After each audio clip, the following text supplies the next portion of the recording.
So, hello everyone, welcome to our online learning platform SP Lesson Competitive Exam। तो बच्चों हमारी series चल रही है सक्सेस बूस्टर सीरीज, जिसमें हम कंप्लीट कोर्स ऑफ फिजिक्स की बात करने वाले हैं। और आज का जो हमारा टॉपिक है बच्चों वो है how to solve magnet question, जिसमें हम मैग्नेट के हर टाइप का क्वेश्चन सोल्व करेंगे बच्चों, जो जेईई और नीट में जनरली पूछा जाता है। तो अगर आप इस चैनल पर नए हैं तो बच्चों प्लीज़ लाइक सब्सक्राइब और शेयर करें। और आपको इस पीडीएफ का भी लिंक आपको डिस्क्रिप्शन में मिल जाएगा, वहाँ से डाउनलोड कर सकते हो और सोल्व करने के लिए। तो स्टार्ट करते हैं बच्चों। सबसे पहला आता है बच्चों डाइपोल मोमेंट। डाइपोल मोमेंट मतलब इलेक्ट्रिक डाइपोल और मैग्नेटिक डाइपोल में आपको कंपैरिजन करना है, क्योंकि ये सारे फॉर्मूले सेम हैं, बस आपको टर्म चेंज करनी है। जैसे बात करें बच्चों, फर्स्टली हम बात करते हैं डाइपोल मोमेंट में। इलेक्ट्रिक डाइपोल क्या होता है बच्चों, Q×2L होता है, जहाँ ये चार्ज है बच्चों। और यहाँ पे M×2L होता है, जहाँ पे ये क्या है बच्चों, पोल स्ट्रेंथ। इतना सा डिफरेंस है। तो इसका मतलब जो इलेक्ट्रिक फील्ड में चार्ज होता है वही मैग्नेटिक फील्ड में पोल स्ट्रेंथ होती है। डायरेक्शन क्या होती है बच्चों, इसकी डायरेक्शन होती है -Q से +Q की तरफ। और इसकी जो डायरेक्शन होती है बच्चों मैग्नेटिक डाइपोल की, वो होती है -M से +m की तरफ। और साउथ पोल की जो पोल स्ट्रेंथ होती है वो नेगेटिव होती है, और नॉर्थ पोल की जो पोल स्ट्रेंथ होती है बच्चों वो पॉजिटिव होती है। ओके।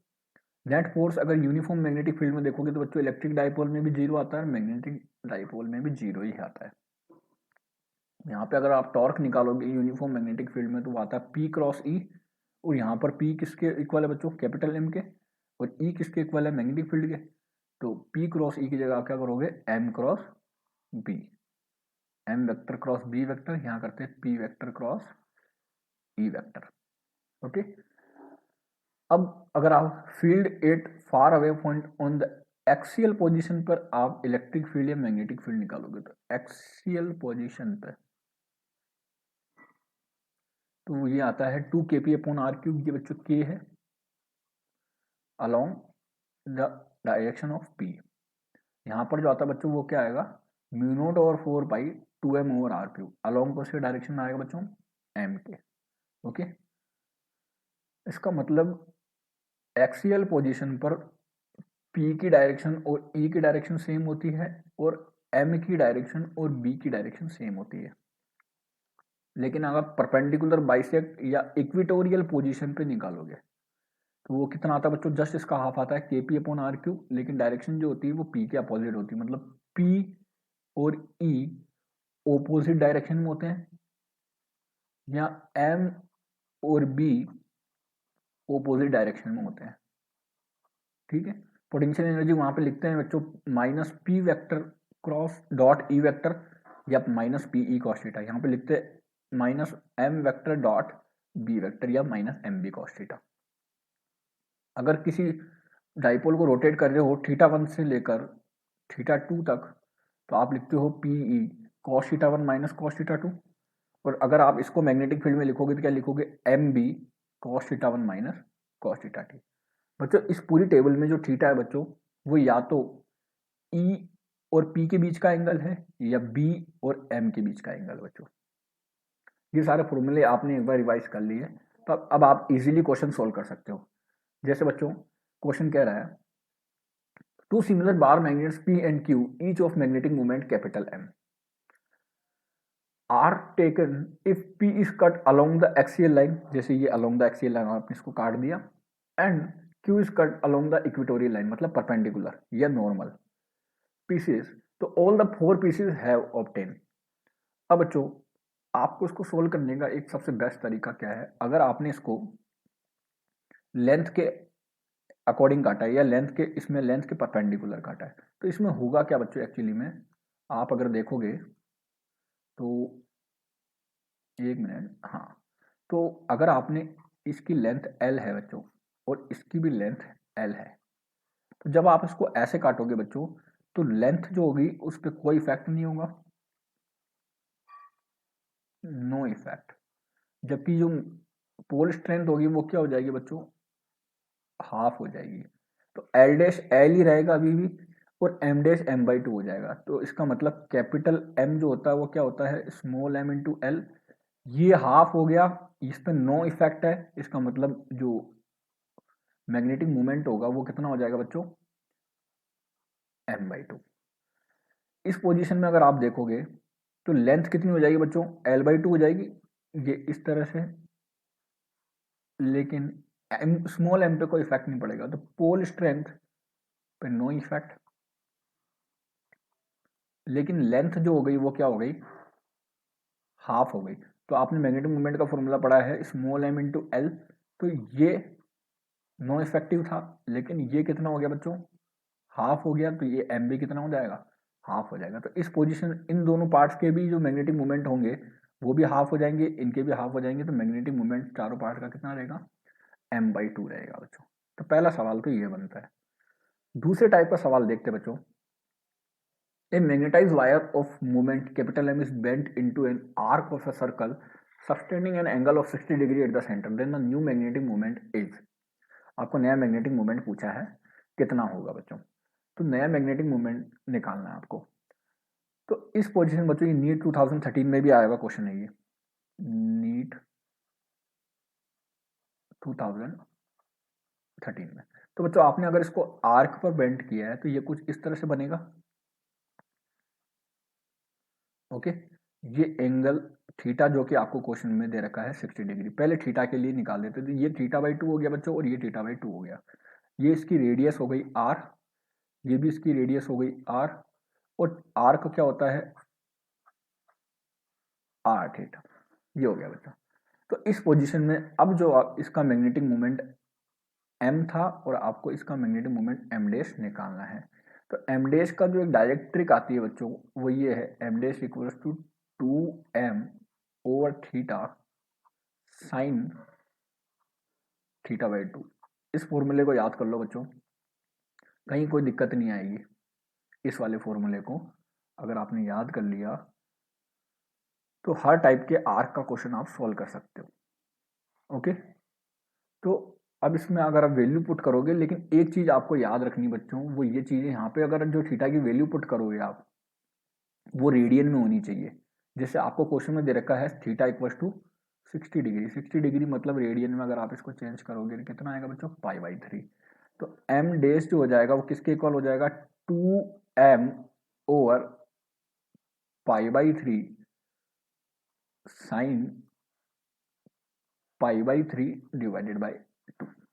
ओके, तो m' का जो रिजल्ट आएगा वो कितना आएगा बच्चों, m' equals to 2m over π/3, ये 3 नीचे आगे साइन π/6 हो जाएगा बच्चों, साइन π/6, साइन π/6 मतलब साइन 30 डिग्री वो 1/2 होता है बच्चों। तो ये हो गया 2m ओवर π/3 इंटू 1/2, ये 2 से 2 कैंसिल आउट हो गया बच्चों। तो m' कितना आ जाएगा, वो आ जाएगा 3m ओवर पाई। ये आप किसी भी एंगल के लिए निकाल सकते हो, ये अपन ने क्वेश्चन में 60 डिग्री के लिए निकाला है, एक जनरल रिजल्ट बना दिया अपन ने थीटा के लिए, जो आपको याद करना जरूरी है बच्चों। ओके, और आप किसी भी रिजल्ट के लिए या किसी भी एंगल के लिए रिजल्ट फाइंड आउट कर सकते हो। तो जनरली एक क्वेश्चन ये बनता है। फिर बढ़ते बच्चों नेक्स्ट टाइप के क्वेश्चन में, कह रहा है कि 2 equal bar magnets are kept as shown in the figure, the direction of resultant magnetic field indicate by the arrow head. Okay, तो आपको रिजल्टेंट मैग्नेटिक फील्ड निकालना बच्चों। तो आप देखो ये पी पॉइंट जो है बच्चों, वो इसके लिए कौन सी पोजीशन में है, एक्सियल पोजीशन में। लेकिन इस मैग्नेट के लिए कौन सी पोजीशन है बच्चों, इस मैग्नेट के लिए है इक्विटोरियल पोजीशन में। ओके, तो इक्विटोरियल पोजीशन में अपन ने पढ़ा है कि एक्सियल पोजीशन में होता है एम और बी सेम डायरेक्शन में होते हैं, इसमें एम और बी अपोजिट डायरेक्शन में होती है। पहले तो एम की डायरेक्शन निकालो। ओके, एम की डायरेक्शन अगर आप देखोगे बच्चों तो एस टू एन होती है, इसका मतलब यहाँ पे एम की डायरेक्शन ये है तो बी की डायरेक्शन भी ये होगी। इसका मतलब अगर मैं इसको मैग्नेट नंबर 1 मानूँ और इसको मैग्नेट नंबर में 2 मानूँ, तो B1 क्या होगा बच्चों, इस डायरेक्शन में होगा। यहाँ पर अगर आप डायरेक्शन देखोगे एम की, तो एस टू एन होती है, मतलब बच्चों इस एम की डायरेक्शन इधर है, तो मैग्नेटिक फील्ड की डायरेक्शन जस्ट अपोजिट होगी। तो मतलब इस पॉइंट पर अगर मैग्नेटिक फील्ड की डायरेक्शन देखोगे तो वो इस तरफ जाएगी बच्चों, और वो हो जाएगा B2। ओके, ये सेकंड नंबर मैग्नेट की वजह से मैग्नेटिक फील्ड की डायरेक्शन है, ये B2 हो गई। तो अगर आप नेट मैग्नेटिक मूवमेंट की नेट मैग्नेटिक फील्ड की डायरेक्शन निकालोगे तो क्या आएगी बच्चों, ये आएगी B नेट। इसका मतलब option number second is the correct answer. तो इस तरह से आप नेट मैग्नेटिक फील्ड की डायरेक्शन भी निकाल सकते हो बच्चों। एक्सियल में देखोगे तो एम और बी सेम डायरेक्शन में होंगे, और इक्वेटोरियल में देखोगे तो एम और बी अपोजिट डायरेक्शन में होंगे। ओके बच्चों, go through the next question. फिर पूछ रहा 3 identical bar magnets each of magnetic moment capital M are placed in the equatorial triangle as shown in the figure. Net magnetic moment निकालना आपको system का कितना आएगा बच्चों। ये भी अच्छा सवाल है बच्चों। देखो इसको सोल्व करने के लिए क्या करोगे, तो पहले आप इस मैग्नेट को आप 1 दे दो बच्चों, इसको आप 2 दे दो और इसको आप 3 दे दो बच्चों। तो इक्वेटोरियल ट्रायंगल है बच्चों, तो इसका मतलब ये कितना है 60, ये कितना है 60 और ये कितना है 60। अगर आप इसकी वजह से अगर आप मैग्नेटिक मूवमेंट देखोगे तो एम इधर आएगा बच्चों। ओके, इसकी वजह से आप मैग्नेटिक मूवमेंट देखोगे तो ये एम इधर जाएगा, और इसकी वजह से आप मैग्नेटिक मूवमेंट देखोगे तो एम इधर आएगा। पहले इन दोनों को सोल्व करो बच्चों। ये 60 है तो ये कितना हो गया 120 डिग्री। तो जब दो वेक्टर 120 पे हो तो उनका रिजल्टेंट उतना ही आता है जितना एक को होता है बच्चों। तो ये इसका नेट कहाँ आ गया बच्चों, एम इधर ही आ गया। अब इसका नेट अगर आप देखोगे S2N वो भी इधर ही आ रहा है बच्चों। ओके, इसका मतलब दोनों M और M हो गए सेम डायरेक्शन में, तो नेट मैग्नेटिक मोमेंट कितना आ जाएगा बच्चों 2M। तो इस तरह से आपको इसको सोल्व करना है। Go through the next question. फिर कह रहा है 2 short magnet of magnetic moment 1000 ampere metre square are placed as shown at the corner of a square side 10 centimeter, the magnetic induction 8p। Magnetic induction का मतलब मैं पहले बता देता हूँ, मैग्नेटिक फील्ड ही होता है बच्चों। ओके, तो मैग्नेटिक फील्ड निकालना तो बच्चों आप देखोगे ये पी पॉइंट इसके लिए कौन सी पोजीशन में है, एक्सियल पोजीशन में, और इसके लिए कौन सी पोजीशन में बच्चों, इक्वेटोरियल पोजीशन में। तो एक्सियल पोजीशन में आपको पहले पता है, पहले तो डायरेक्शन निकालो, एम और बी सेम डायरेक्शन में होते हैं, इसमें एम और बी ओपोजिट डायरेक्शन में होते हैं। ओके, तो यहाँ पे m की डायरेक्शन कहाँ आएगी बच्चों, S2N आएगी। इसका मतलब अगर मैं इसको मैग्नेट नंबर 1 दूं और इसको मैग्नेट नंबर में 2 दूं, तो S2N इस तरफ आएगा, इसका मतलब मैग्नेटिक फील्ड भी इस तरफ ही होगा, तो ये B1 हो गया। अब यहाँ पर देखोगे बच्चों S2N इस तरफ आएगा, मतलब M2 की डायरेक्शन इस तरफ आएगी, तो B2 की डायरेक्शन किधर चल जाएगी, जस्ट इसके अपोजिट ये हो जाएगा B2। इसका मतलब इस पर नेट मैग्नेटिक फील्ड कितना आएगा B1 माइनस B2। ओके, ये आ गया बी नेट। अब मैंने B1 माइनस B2 क्यों किया बच्चों, क्योंकि एक्सियल मैग्नेटिक फील्ड ज़्यादा होता है इक्वेटोरियल से। तो एक्सियल का फॉर्मूला क्या होता है, mu naught over 4 pi 2m over R cube minus equatorial कितना होता है, जस्ट इसका half, mu naught over 4 pi m over R cube. तो ये नेट कितना आ जाएगा, mu naught over 4 pi m over R cube. Mu naught over 4 pi की वैल्यू कितनी होती है बच्चों, 10 टू द पावर -7। m दे रखा आपको 1000 मतलब 10 टू द पावर 3, और डिस्टेंस दे रखी 10 सेंटीमीटर, मीटर में कन्वर्ट करोगे 10 की पावर -1, और का क्यूब करोगे तो ये हो जाएगा 10 की पावर -3। ऊपर ले जाओगे बच्चों इसको 10 की पावर 3 हो जाएगा ये, तो 10 की पावर -7 इंटू 10 की पावर 3, ये हो जाएगा 10 की पावर 3। तो ये आ जाएगा लगभग 10 की पावर -1 या 0.1। मैग्नेटिक फील्ड की यूनिट क्या होती है, टेस्ला। ये आपका आंसर हो जाएगा बच्चों। फिर आता है go through the next question. A magnet is parallel to uniform magnetic field. Parallel का मतलब क्या है बच्चों, थीटा इक्वल टू कितना है 0 है। If it is rotated by 60 degree the work done is 0.8 joule. How much work done is moving to 30 degree further. तो पहले आपने क्या करा, पैरेलल से कहाँ ले गए बच्चों 60 डिग्री पे, तो पहले पैरेलल से 60 डिग्री वाला करते हैं। तो वर्क डन का फॉर्मूला क्या पढ़ा था अपन ने, M B cos theta 1 minus cos theta 2। तो पहले वर्कडन कहाँ कर रहे हो बच्चों, जब थीटा 1 0 डिग्री है और थीटा 2 जो है बच्चों वो कितना है 60 डिग्री है, तो 0.8 joule which is equal to M B cos 0 degree minus cos 60 degree. Okay बच्चों, तो ये 0.8 किसके इक्वल आ जाएगा, एम बी कोस 0 की वैल्यू होती है बच्चों 1 माइनस कॉस 60 की होती है 1/2, तो 0.8 किसके इक्वल आ गया एम बी बाई 2। नाउ आप क्या कर रहे हो, how much work done is done in the moving it 30 degree further. 30 degree further मतलब अब थीटा 1 कितना हो गया बच्चों 60 डिग्री, और थीटा 2 कितना हो गया बच्चों 90 डिग्री। तो W2 आपको निकालना है, कितना आएगा, तो वो आएगा बच्चों MB cos 60 degree minus cos 90 degree. cos 60 की वैल्यू होती है बच्चों 1/2 और cos 90 की वैल्यू होती है 0।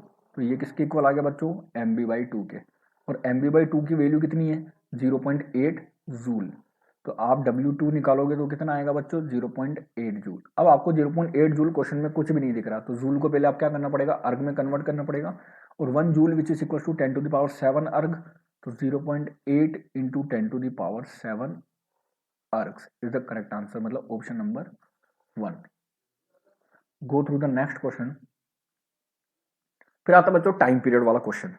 Time period of the suspended magnetic uniform field. तो बच्चों प्रिंसिपल क्या बोलता है इसको, इसको बोलते हैं बच्चों वाइब्रेशन मैग्नेटोमीटर। पहली बात तो ये याद रखें, इसको वाइब्रेशन मैग्नेटोमीटर बोलते हैं बच्चों। तो आप कभी भी जो टाइम पीरियड निकालोगे किसी भी सस्पेंडेड मैग्नेटिक फील्ड का, मैग्नेट का इन यूनिफॉर्म मैग्नेटिक फील्ड, तो प्रिंसिपल क्या बोलता है, जब बार मैग्नेट को सस्पेंड करोगे किसी भी फ्रीली यूनिफॉर्म मैग्नेटिक फील्ड में और डिस्प्लेस करोगे उसको थोड़ा सा इसकी इक्विलिब्रियम पोजीशन से, तो वो एंगुलर एसएचएम करने लग जाएगा बच्चों। और एंगुलर एसएचएम करेगा तो फिर आपको टाइम पीरियड पूछेगा कितना आएगा। टाइम पीरियड का डायरेक्टली फॉर्मूला यूज करना आपको, T=2π√I/MBH। इस फॉर्मूले को बच्चों रट्टा मान लेना, ये फॉर्मूला रट्टा मानने लायक है। ओके, अगर आप फ्रीक्वेंसी निकालोगे जस्ट 1/T कर दोगे तो इसकी वैल्यू आ जाएगी आपके पास। ओके बच्चों, ये मेजर किससे करते हैं बच्चों, प्रैक्टिकली आपको वर्ड याद रखना है, वाइब्रेशन मैग्नेटोमीटर। ओके, अब बच्चों यहाँ पे m क्या है, मैग्नेटिक मूवमेंट है। यहाँ पर m जो है बच्चों वो है मैग्नेटिक मूवमेंट, BH जो है बच्चों horizontal component of earth's magnetic induction या अर्थ्स मैग्नेटिक फील्ड है। और I क्या है बच्चों यहाँ पे, मोमेंट ऑफ इनर्शिया। अब मोमेंट ऑफ इनर्शिया अगर यहाँ पर रेक्टेंगुलर हो, अगर कोई मैग्नेट रेक्टेंगुलर हो तो क्या आएगा, ML² + B²/12। और अगर थिन बार मैग्नेट हो, थिन बार मैग्नेट हो मतलब विड्थ जो वो लेंथ के कंपैरिजन में नेग्लिजिबल हो, तो इसमें क्या आएगा बच्चों, ML²/12 आएगा बच्चों। ओके, ये आपको याद रखना है। इसके अलावा एक चीज और आती है बच्चों, अब कंपैरिजन करता है मैग्नेटिक मूवमेंट का by some of different diameter. Some position के मतलब क्या है, दोनों के साउथ साउथ नॉर्थ नॉर्थ एक दूसरे के ऊपर इस तरह से रखे हुए हों। तो इस पोजीशन में क्या होगा बच्चों, सम मेथड में, कि यहाँ पर S2 एंड M1 की डायरेक्शन भी इधर ही आएगी बच्चों, M2 की डायरेक्शन भी इधर ही आएगी। ओके, तो नेट मैग्नेटिक मूवमेंट कितना हो जाएगा, M1 + M2। Moment of inertia तो हमेशा ऐड होता है, ये हो जाएगा I1 + I2। तो अब जो आप फॉर्मूला लिखोगे T सम पोजीशन के लिए, वो आ जाएगा 2π√I नेट, जो कि कितना है बच्चों, I1 + I2 divided by M net, जो कि कितना है, M1 + M2 इंटू BH। ये फॉर्मूला लिखोगे। इस तरह से आप न्यू S निकालोगे तो जस्ट इसका उल्टा कर दोगे बच्चों, मतलब 1/TS कर दोगे। ये तो आता है सम पोजीशन। डिफरेंस पोजीशन में क्या है बच्चों, इसको जस्ट उल्टा रख दिया आपने, तो इसकी डायरेक्शन देखोगे M1 की, तो ये इधर आएगी बच्चों, ये हो गया M1, S2n इधर ही हो गया M2। तो अब जो नेट मैग्नेटिक मूवमेंट हो जाएगा M नेट, वो कितना हो जाएगा बच्चों, M1 - M2। लेकिन I नेट तो अभी भी ऐड होगा, वो कितना हो जाएगा बच्चों, I1 + I2। तो अगर आप T डिफरेंस लिखोगे, T डिफरेंस पोजीशन के लिए, तो 2π√I नेट कितना लिखोगे, I1 + I2 divided by M net कितना लिखोगे, M1 - M2 इंटू BH। इसी तरह से आप न्यू D निकालोगे तो जस्ट 1/TD कर दोगे। ओके, मेन दिक्कत ये नहीं है, ये तो आपसे निकल जाएगा। मेन रिजल्ट ये आता है बच्चों, टी सम और टी डिफरेंस का आपको रेशो पूछेगा जब, तो आपको डायरेक्टली फॉर्मूला यूज करना है, √M1 - M2 divide by √M1 + M2। ये M1 और M2 का रेशो पूछेगा तो ये आ जाएगा TD² + TS² और TD² - TS²। और अगर फ्रीक्वेंसी पूछेगा तो VS² + VD² और VS² - VD²। याद रखना टाइम पीरियड में D वाला आगे रखना है। वैसे आप इसको निकाल भी सकते हो मैथमेटिकली, लेकिन निकालना क्यों है, जब आपके पास क्वेश्चन सोल्व करने के लिए 1 ही मिनट है तो आधा घंटा निकालने में क्यों लगाएं आप। इसके बढ़िया आप एक रिजल्ट को याद कर लोगे तो कोई ज़्यादा इफेक्ट नहीं पड़ेगा दिमाग के ऊपर। तो ये रिजल्ट बच्चों याद करना ही करना है आपको। ओके, अब करते हैं बच्चों T = 2π√I/MBH पर सवाल। तो क्वेश्चन बोलता है बच्चों, क्वेश्चन क्या कह रहा है, क्वेश्चन नंबर 1 कह रहा है, a magnet is suspend horizontally in earth magnetic field when it displace and the release its oscillate horizontal plane. Time period कितना दे रखा है आपको, टी दे रखा है, तो पहले तो टाइम पीरियड नोट कर लो, ये टी आपको टाइम पीरियड दे रखा है। If a place of A would of the same moment of inertia, अगर इसके ऊपर एक वुड और रख दी बच्चों आपने जिसका मोमेंट ऑफ इनर्शिया सेम है, okay, is attach to the magnet, what would be the new time period of the oscillation of the system. अब बच्चों एक चीज सोचो, जब आप मैग्नेट रखोगे तो फॉर्मूला पहले देखो क्या क्या चीजें चेंज होंगी मैग्नेट रख वुड रखने की वजह से। तो I divide by M B H, तो 2 पाई चेंज होगा नहीं बच्चों, ये तो बचपन से कांस्टेंट है, ओके ना। ये हॉरिजॉन्टल मैग्नेटिक फील्ड चेंज होगा ना मैग्नेटिक मोमेंट चेंज होगा बच्चों, क्योंकि वुड की वजह से कोई मैग्नेटिक फील्ड नहीं आएगा। चेंज क्या होगा, मोमेंट ऑफ इनर्शिया, ओके, बस ये एक ही चीज चेंज होगी। तो टी जो है वो डायरेक्टली प्रोपोर्शनल है बच्चों रूट आई के, ओके। अगर आपने इसके ऊपर एक वुड और रख दी तो इसका मोमेंट ऑफ इनर्शिया आई था और क्वेश्चन में आपको भी इसका सेम दिया हुआ, मतलब आई दिया हुआ, तो ये कितने टाइम्स हो जाएगा बच्चों, 2 टाइम्स हो जाएगा, मतलब ये हो जाएगा 2 रूट आई। तो ये 2 टाइम्स हो जाएगा, तो मतलब ये √2 टाइम्स हो गया देखा जाए तो टाइम पीरियड √2 टाइम्स हो जाएगा, तो ये आ जाएगा √2 इंटू टी, ओके। अब इसके बाद में आता है कटिंग के क्वेश्चन। कटिंग से टाइम पीरियड किस तरह से इफेक्ट होता है, तो आपको बच्चों ये डिराइव करके बताऊंगा, लेकिन आपको रिजल्ट डायरेक्ट याद रखना है। तो at the time period of a thin bar magnet is T, ये आपको थिन बार मैग्नेट दिया हुआ है क्वेश्चन में उसका टाइम पीरियड आपको गिवन है टी है, ये थिन बार मैग्नेट ये आपको गिवन है, ओके बच्चों। It is cut into N equal parts by cutting its normal to its length. Normal to its length का मतलब बच्चों इसके परपेंडिकुलर आपने इसको काट दिया, ओके। परपेंडिकुलर किस तरह से काटा आपने इसको, एन इक्वल पार्ट्स में डिवाइड कर दिया ऐसे, okay. The time period of each piece when oscillating in the same magnetic field B will be, okay बच्चों। अगर अब देखो बच्चों T equals to 2 pi root I over M B H में कौन कौन सी चीजें चेंज हुई है बच्चों, 2 ही चीजें चेंज हुई है, एक तो आई और एक एम। तो सबसे पहले देखते हैं आई में कितना चेंज हुआ बच्चों। आई का जो फॉर्मूला होता है वो थिन बार मैग्नेट के लिए होता है ml² where M is the mass.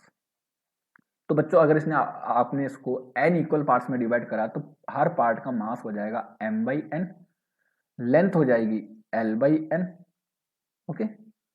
तो मोमेंट ऑफ इनर्शिया कितना हो जाएगा, आई डैश इक्वल्स टू ये हो जाएगा m/n और l हो जाएगा l/n का स्क्वायर डिवाइडेड बाय 12। तो आई डैश कितना हो जाएगा बच्चों, ml²/12 अपॉन n³। ये ml²/12 क्या बन गया, आई बन गया, मतलब मोमेंट ऑफ इनर्शिया पहले के कंपैरिजन में n/³ हो जाएगा, आई अपॉन n³। फिर बात करते हैं बच्चों मैग्नेटिक मूवमेंट की, ये होता है स्मॉल m इंटू एल। तो बच्चों स्मॉल m पे कोई इफेक्ट पड़ेगा नहीं, मैंने आपको बताया परपेंडिकुलर जब कटिंग करते हैं तो स्मॉल m पे कोई इफेक्ट नहीं पड़ता, बस लेंथ कितनी हो जाती है l/n हो जाती है। तो m डैश जो हो जाएगा वो कितना हो जाएगा m/n, इस पर कोई इफेक्ट नहीं पड़ता, नो कोई इफेक्ट नहीं आएगा इसके ऊपर, ये l/n हो जाएगा। तो ये कितना हो जाएगा m/n हो जाएगा। तो अगर आप अब टाइम पीरियड देखोगे T dash which is equals to 2 pi root I dash की value I over n³ divided by m dash की value m/n into B H. इस n को ऊपर ले जाओगे n³ को नीचे ले जाओगे तो नीचे n² आ जाएगा बच्चों, और n² को अगर आप बाहर निकालोगे तो वो n बन जाएगा। तो टी डैश कितना हो जाएगा t/n। तो ये आपको फॉर्मूला याद भी रखना है, ये लास्ट में रिजल्ट आया है, ओके। तो टी डैश इक्वल्स टू क्या होता है बच्चों, t/n होता है, मतलब पहले के कंपैरिजन में n टाइम्स कम हो जाएगा आपका time period of oscillation, okay. इसी तरह से आपने इसको अगर अलोंग टू लेंथ काटा है n इक्वल पार्ट्स में, तो time period of each piece remains unchanged when oscillating in same magnetic field. अब बच्चों ये चीज याद भी रखनी है आपको, और मैं इसको प्रूव भी करके बता देता हूं कि अनचेंज्ड कैसे रहता है, ओके। तो देखो बच्चों ये मैग्नेट है S2n, आपने इसको लेंथ के अलोंग काटा है n इक्वल पार्ट्स में, ओके बच्चों।